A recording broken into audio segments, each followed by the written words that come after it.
Mapagpalang araw po sa atin lahat. Matapos mahuli ni Neri Naig Miranda, dawit na rin daw si Manny Pacquiao at Tropa May Quinto sa kaso ng Dermacare dahil may warrant of arrest na rin di umano.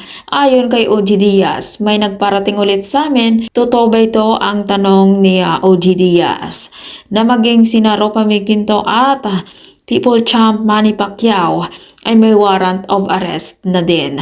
Tulad ni Neri, naging endorser din ng Dermacare si Ropa May. At si Manny Pacquiao naman, ang nakalagay ay franchise/brand ambassador noong 2022. Dagdag nga po ni OG Diaz ay nakakaloka at sana hindi totoo, otherwise maaari itong linawin ng kampo ni Ropa May at Manny Pacquiao. O baka hindi rin sila aware sa surprise warrant of arrest.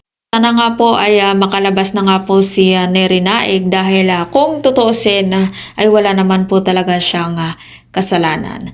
At kung ikaw hindi pa nakasubscribe ng aking channel, mag-subscribe ka na sa aking channel. Ives K. Velasco. Maraming salamat at mapagpalang araw po sa ating lahat.